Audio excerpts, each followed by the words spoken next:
ஒரு தடவை சொல்லிட்டு நான் நமஸ்காரம் ஐயா சொன்னது போல் சூரியன் நமஸ்காரம் பண்ணுறது எவ்வளோ ஒரு அருமை. சித்தர்களுக்கு வந்து ஏன்னா அவங்க வந்து எல்லாம் கற்றவர்கள், படிப்பு அறிவு இல்லைனா கூட பரவாயில்ல. இப்போ கூட சென்னையில் திருவள்ளூரில் ஒரு சித்தர் வந்து மகான், பெரிய மகான், அவர் பேர் வந்து பிரம்மானந்த சுவாமிகள். அவருடைய இது கூட ஆலயத்தில் நான் பல சித்தர்களை பழகியிருக்கிறேன், பேசியிருக்கேன், உரையாடி இருக்கேன். அவங்க சொல்லுவாங்க, தாய் தகப்பனா தான் முதல் தெய்வம் ஒன்று, இரண்டாவது நம்ம ஆசான், மூன்றாவது குரு. இப்படியெல்லாம் இருந்தாலும் கூட சித்தர்களை நம்ம ஏன் நாடுறோன்னா, சித்தர்களுடைய வழிபாட்டை நம்ம பின்பற்றி அவர்களுடைய பாதத்தை நம்ம பிடிச்சாச்சுன்னா இறைவன் நமக்கு அருள் புரிவார். இதில் எந்த விதமான சந்தேகமும் இல்லை. இறைவன் நம்மளை தேடி வருவார். நீங்கள் எங்கேயும் போக வேண்டியதில்லை, இறைவன் நமக்கு வருவார். சித்தர் இது காரணம்னா சித்தர். அது மாதிரி 18 சித்தர்களுக்கு அப்பாற்பட்ட வாழ்ந்திருக்கிறார்கள், மறைந்திருக்கிறார்கள். அவருடைய பேரும் புகழும் இன்னும் பல ஊர்களிலே. உதாரணத்துக்காக விராலிமலை எடுத்துக்கொண்டால் சித்தர்கள் வந்து அவர்களுடைய இறுதி பயணத்தை கணித்து கொடுப்பார்கள், கணிக்கக்கூடியவர்கள். உங்களுக்கு மகள் இருக்கும், மகன் இருப்பான், கல்யாணம் ஆகலை, இன்னும் குழந்தை இல்லை, வீடு இல்லை, வாசல் இல்லை, இருப்பாங்க. அவர் ஞானத்திலே சொல்லுவார், அமையும் போ, எல்லாம் கிடைக்கும் போ. என்ன போன்றாரு, அதெல்லாம் பெரிய வார்த்தை. அவர் போன்னு சொன்னாலே நமக்கு எல்லாமே கிடைச்சி போச்சு.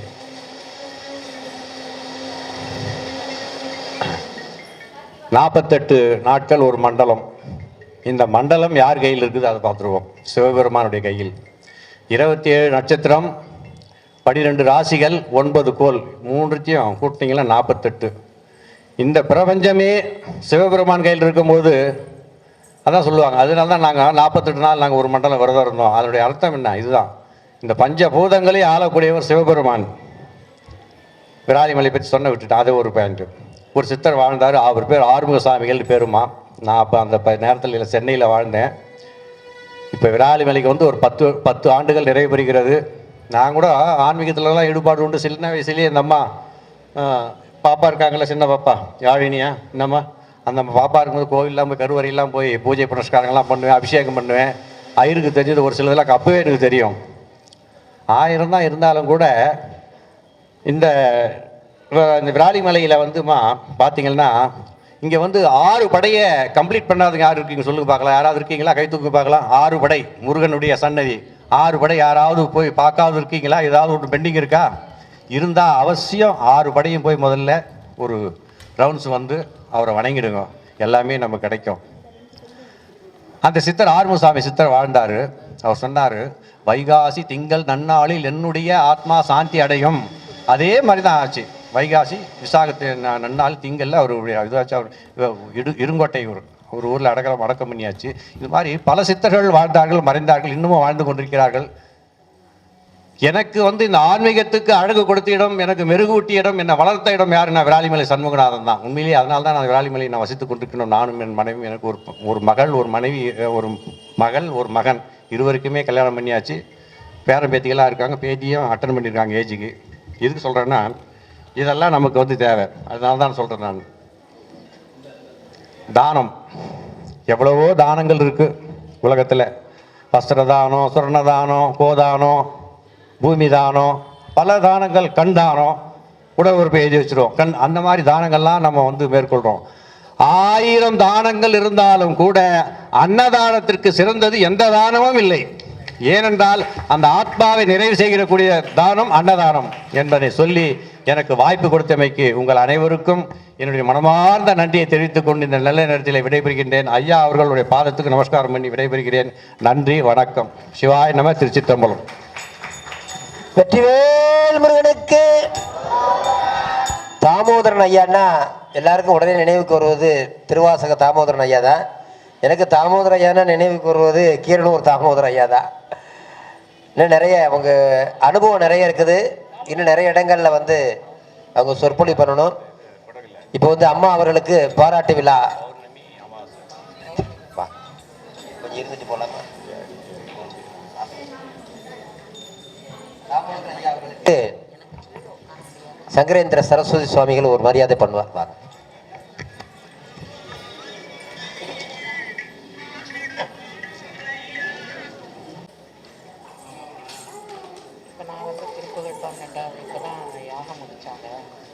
திருப்புகழ்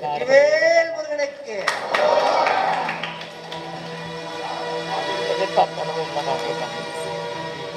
இன்னொரு தாமதம் நீங்கள் ஒரு 50 பேர் கூட இல்லை.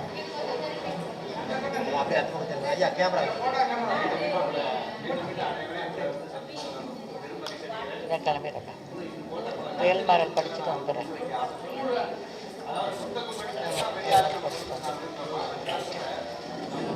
இருக்காங்க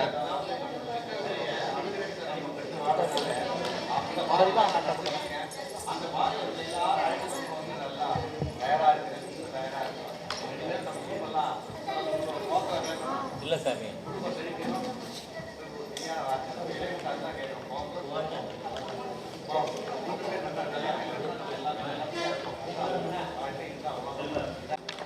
இப்போ வந்து அம்மா சகுந்தலா அம்மா அவர்களுக்கு பாராட்டு விழா. நமது ஒவ்வொரு விழாக்களிலும் என்ன பண்ணுறோம்னா சிறந்த பாடகர், பேச்சாளர், சிறப்பாக திருக்குறள் சொல்லக்கூடிய குழந்தைகளுக்கெல்லாம் பாராட்டு விழா நடத்திக்கிட்டே இருக்கோம். பாராட்டணும். ஒரு நல்ல காரியம் நடந்தால் அதை உடனடியாக பாராட்டணும். பாராட்டலைன்னு வச்சிங்களேன் நல்ல காரியம் தொடராது. அம்மா வந்து ஒரு மாற்றுத்திறனாளியாக இருந்தாலும் கூட ஏகப்பட்ட மாற்றுத்திறனாளிக்கு அவங்க வந்து உதவி செய்கின்றார்கள். பேர் பாருங்க, அருள்சுடர். இந்த பேரை வைக்கிறதுக்கே பெரிய ஞானம் வேணும். இன்றைக்கி வள்ளலார் வந்து எங்கள் குடும்ப நண்பர். எங்கள் தாத்தாவோட தாத்தா காலத்தில் எங்கள் வீட்டுக்கெல்லாம் வந்து சென்றவர் வள்ளலார். வள்ளலார் மேலே ரொம்ப ஈடுபாடு உண்டு. அதுலேயும் பார்த்தீங்கன்னா வள்ளலாருடைய பாடல் தான் என்னை வந்து உருவாக்கியது. முந்தியில் நான் சொற்பொழி ஆரம்பிக்கும் போது ஒரு பாடல் பாடி தான் சொற்பொழி ஆரம்பிப்பேன். அந்த என்னென்னா அருமையான பாடல். இப்போ எல்லாம் நடக்குதுன்னா நாம் நடத்தலை, அவர் தான் நடத்துகிறார். நான் கூட ஒரு காலகட்டத்தில் இந்த ஆன்மீகம்லாம் வேணாண்டா, வேறு ஏதாவது பிஸ்னஸ் பண்ணிட்டு போயிடலாம்னு நினச்சேன். ஒன்றும் கதை ஆகலை. திருப்பி கொண்டு வந்து அதெல்லாம் உனக்கு ஆகாது, நீ சுக்லாம்பரதனமே சொல்லுன்னு இங்கேயே உட்கார வச்சிட்டார். அப்போ அதுதான் அவனுடைய திருவருள். அதுதான் வள்ளலார் சொல்கிறார், பாட்டுவித்தால் பாடுகின்றேன், பணிவித்தால் பணிகின்றேன், பதியேறினை கூட்டிவித்தால் கூடுகின்றேன், குலைவித்தால் குலைகின்றேன், குறித்த ஊனை ஊட்டுவித்தால் உண்ணுகின்றேன், உறங்குவித்தால் உறங்குகின்றேன், உறங்காது என்றுமே ஆட்டிவித்தால் ஆடுகின்றேன், அந்தோ இச்சிறியே நாள் ஆவதென்ன என்று சொன்னார். இங்கே வரணும், அருள்சுடர் அறக்கட்டளையோட அம்மாவை பார்க்கணும், அவங்களெல்லாம் பாராட்டணும்னு இறைவன் எழுதியிருக்கின்றான். நம்ம ஒவ்வொருத்தரையும் பாராட்டிகிட்டே இருக்கணும். குறை சொல்கிறத விட்டுடணும். எனக்கு யாராவது ஒரு தவறு செஞ்சாங்க, என்னை பற்றி யாராவது தப்பாக சொன்னாங்கன்னா அதை நான் உடனே மறந்துடுவேன். கடவுள் 5 விதமான வேலை செய்கின்றார். அதில் ஒன்று வந்து மறைத்தல். நமக்கு இந்த மறதி இருக்குது பார்த்தீங்கன்னா, அந்த மறதி இல்லைன்னா ரொம்ப சிரமம். அதனால் அப்பப்போ எல்லாத்தையும் மறந்து நன்றி மறப்பது நன்றன்று, நன்றல்லது அன்றே மறப்பது நன்று. இந்த உலகத்தில் யாரையும் நல்லவன்னு சொல்ல மாட்டான். என்னை பற்றி பின்னாடி யாராவது சொல்லிகிட்டு இருப்பான். அவன் என்னமோ சொல்லிட்டு போகிறான். நாம் செய்வது நற்காரியங்களை மட்டுமே தான் செய்யணும். அதனால் அம்மா அவர்களை வாழ்த்தி, அம்மாவுக்கு அம்மா வந்து சால்வை போத்தும்படி கேட்குறேன். ஏன்னா அவங்களுக்கு நிறைய பேருக்கு வழிகாட்டியாக இருக்கக்கூடியவங்க இவங்க. உட்காந்துரு கொஞ்சம் இந்த கேமராவுக்கு வரி விடுங்க. எல்லாரும் கை தட்டுங்க ஜோரா. அட நம பார்வதீபதே.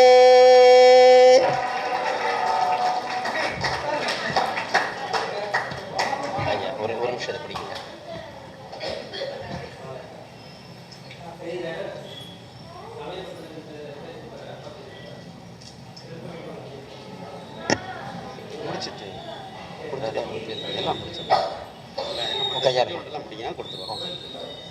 இப்பொழுது அருள்சுடர் அம்மா அவர்களுக்கு ஒரு நிமிஷம்யா, சகுந்தலா அம்மா அவர்களுக்கு அன்னதான அருள்சுடர் என்றது ஒரு பட்டத்தை வழங்குகின்றோம்.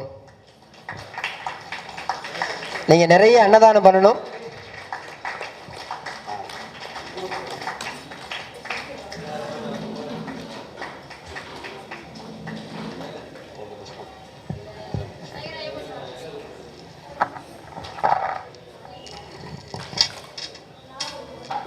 சேகரையா கொஞ்சம் வர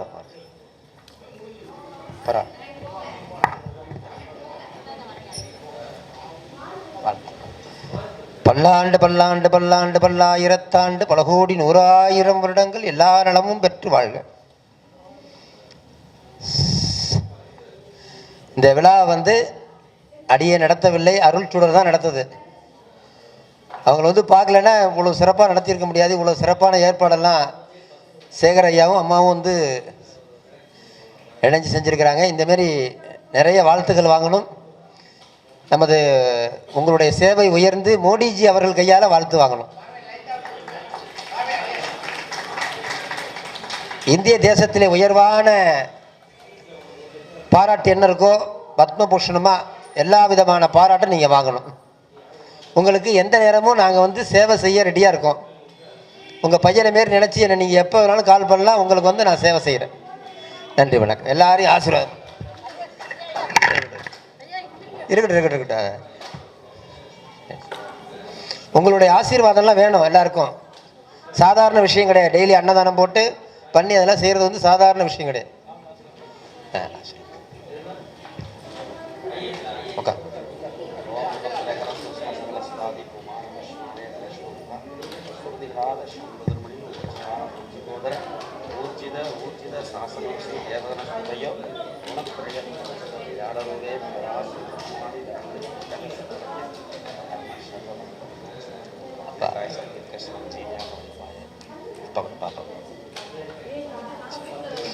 அடுத்தபடியாக இப்போ வந்து வேல்மாறல் வழிபாடு தொடங்குறோம்.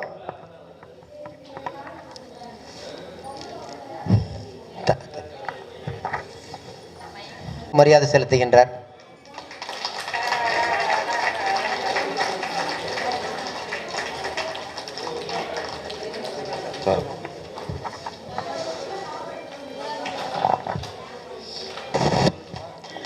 சொல்லுங்க, நீங்க சொல்லுங்க.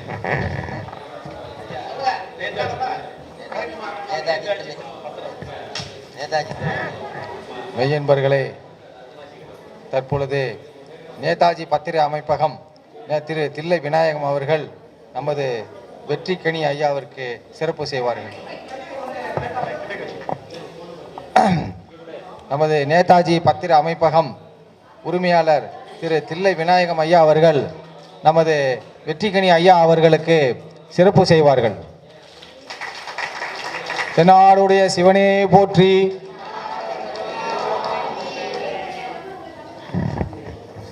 நேதாஜின்னு சொன்னால் தலைவன் அர்த்தம்.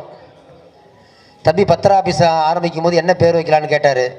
விடிய விடிய 2 பேரும் பேசி கடைசியில் நேதாஜின்னு தான் பேர் வச்சோம். நேதாஜியினுடைய புகழ் வந்து ஓங்கணும். இந்திய தேசத்துக்கு வந்து நேதாஜி வந்து மிகப்பெரிய ஒரு சேவை செஞ்சிருக்கின்றார். எல்லார் வீடுகளையும் நேதாஜியினுடைய ஃபோட்டோ இருக்கணும். எல்லாரும் நேதாஜியை வணங்கணும். நேதாஜி மூலமாக தான் சுதந்திரமே கிடச்சிருக்கணும். அதனால் எனக்கு வந்து ஒரு பெரியதொரு ஆறுதலாக நான் எந்த ஒரு சேவை செய்தாலும் அந்த சேவைக்கெல்லாம் உறுதுணையாக இருக்கக்கூடிய தம்பி நேதாஜி தில்லை விநாயகம் அவர்கள் நீடோடி வாழ வேண்டும். இப்போ அடுத்து வேல்மாறல் வழிபாட்டினை தொடங்குகின்றோம்.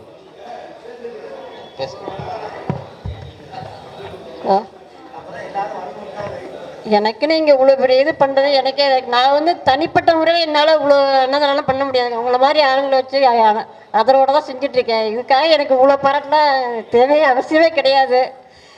ஐயா இப்போ தான் எனக்கு தெரியும். ஆனால் எங்களுக்கு வந்து இவ்வளோ சப்போர்ட்டாக இருக்காரு. ரொம்ப சந்தோஷமாக இருக்குது. இவ்வளோ எனக்கு பெரிய செஞ்சது ரொம்ப நன்றி. ஐயாவுக்குலாம் ரொம்ப நன்றி சொல்லுவேன். எல்லோரும் ஒரு பலத்தை கைத்தட்டலாம். ஐயாவுக்கு ஒரு நன்றி சொல்லியிருக்கேன்.